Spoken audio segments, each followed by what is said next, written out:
துளசி. சொல்லுங்க அத்தை. ஏண்டி பேசுறவ முகத்தை கூட பார்க்காம அங்கேயே பாத்துக்கிட்டு பதில் சொல்ற? என்ன பண்ணிக்கிட்டு இருக்க? ஒரு முக்கியமான வேலை அத்தை.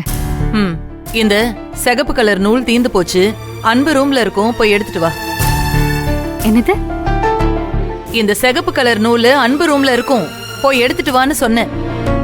எனக்கு கொஞ்சம் வேலை இருக்கு, நீங்களே போய் எடுத்துக்கோங்க. ஆமாண்டி, இந்த நூல் கண்டை எடுத்துட்டு வர நேரத்துல தான் நீ கோட்டையை பிடிக்க போற வேலை நின்னு போயிட போதா? ஆமா, அப்படி என்ன வேலை செஞ்சிட்டு இருக்க? வேலைக்கு அப்ளை பண்ணிட்டு இருக்கேன். வேலைக்கு அப்ளை பண்றியா? ஆமா. துளசி, வேலைக்கு போக போறியா? வேலைக்கு போறதுக்கு தானே அப்ளை பண்ணுவாங்க. அது சரி, இப்ப நீ வேலைக்கு போக வேண்டிய அவசியம் என்ன வந்துச்சு? ஏன் வரல? இப்ப கூட நான் ஒரு முக்கியமான வேலை பார்த்துட்டு இருக்கேன்னு சொல்றேன். ஆனா நீங்க அத கொஞ்சம் கூட மதிக்காம ரூம்குள்ள போய் நூல் கண்டு எடுத்துட்டு வான்னு சொல்றீங்க. இவ வீட்ல எந்த வேலையும் இல்லாம சும்மா இருக்கிறவ தானே. அப்படி என்ன முக்கியமான வேலை இருக்க போகுது இவளுக்கு நீங்களும் நினைச்சிட்டீங்க, அப்படிதானே? நான் சாதாரணமா தானடி கேட்டேன். அப்படிலாம் இல்லத்த. இந்த வீட்ல என்ன நடக்குது, எனக்கு என்ன மரியாதை இருக்குன்னு எனக்கு நல்லா தெரியும். நான் உங்களுக்காக மட்டும்தான் எல்லாத்தையும் பொறுத்துட்டு இருக்கேன்.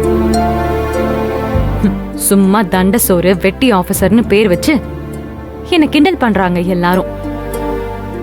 வர வர உங்களையும் நம்ப முடியல. ஆனந்தி கேட்டான்னு அவளை மருமகங்கிறீங்க. ஏண்டி, ஒரு நூல் கண்டை எடுத்துட்டு வான்னு சொன்னதுக்கா நீ இப்படி பேசிட்டு இருக்க? அவளை நான் ஏன் அப்படி சொன்னேன்னு தெரிஞ்சும் நீ பேசுறியே. உன்னை எப்பவாச்சும் நான் விட்டு கொடுத்திருக்கனா துளசி?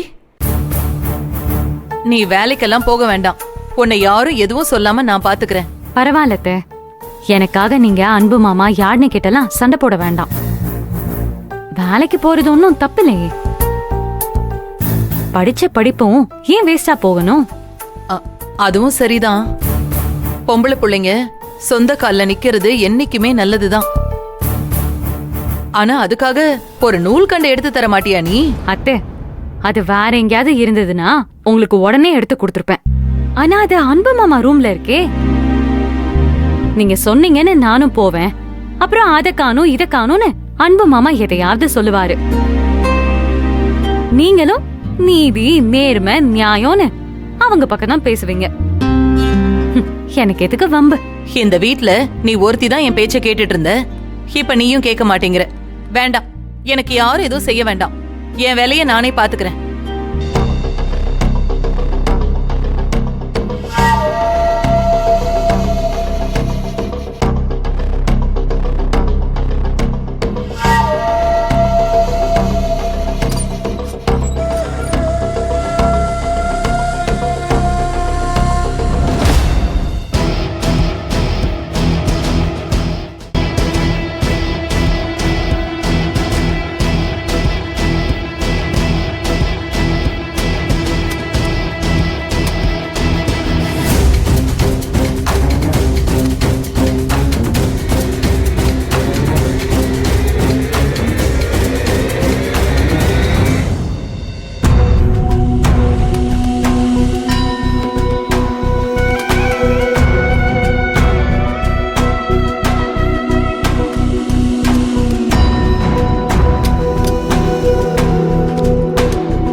எவனுக்கோ பொறுக்க போற குழந்தைக்கு இவன் பிரசவம் பார்க்க ஆரம்பிச்சிட்டானா?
என்னத்த என்ன வேலை பண்ணிருக்காங்கன்னு பாத்தீங்களா?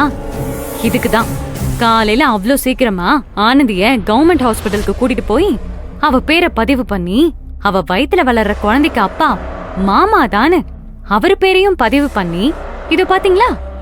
இதுதான் புரத சத்து கிட்டு. இதையும் வாங்கிட்டு நீங்க கையில வச்சிருக்கீங்களே அந்த கார்டையும் வாங்கிட்டு வந்து இங்க வச்சுட்டு அப்புறமா தான் வேலைக்கு போயிருக்காங்க.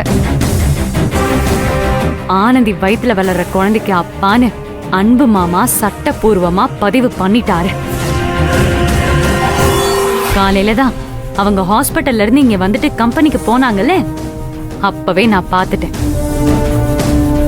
இத நீங்க பாக்கணும் தான் நூல்கண்டை எடுத்து தர மாட்டேன்னு சொன்னேன். இவ்ளோ நாள் இத அவ வீடா மாத்த எல்லா வேலையும் செஞ்சுக்கிட்டு இருந்தா. இப்போ அந்த ஊர் பேர் தெரியாத குழந்தைய இந்த வீட்டு வாரிசாக்க பாக்குறாளா? நீங்க ஆனந்தி கேட்டான்னு எல்லா விஷயத்திலயும் பொறுமையா அட்ஜஸ்ட் பண்ணிட்டு போறீங்கல்ல, அவ இதுவும் பண்ணுவா இதுக்கு மேலையும் பண்ணுவா. நீங்க என்ன செய்யணும்னு இப்பவாது நல்லா யோசிங்கத்த.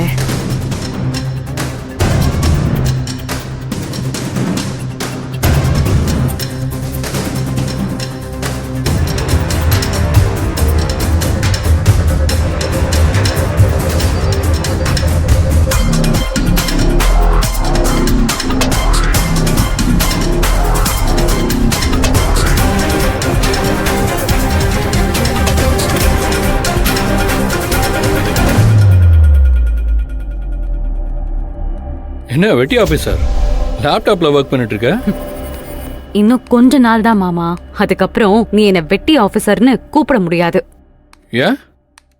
வேலைக்கு அப்ளை பண்ணிட்டு இருக்கேன். ஓப்பா, உனக்கு புண்ணியமா போகும்பா. அத முதல்ல பண்ணு. நீ அப்ளை பண்ற இடத்துல உனக்கு ஏதாவது வேலை கிடைக்கலனா கூட சொல்லு. நானே 10 கம்பெனி ஏறி இறங்கி உனக்கு வேலை வாங்கி தந்துடுறேன்.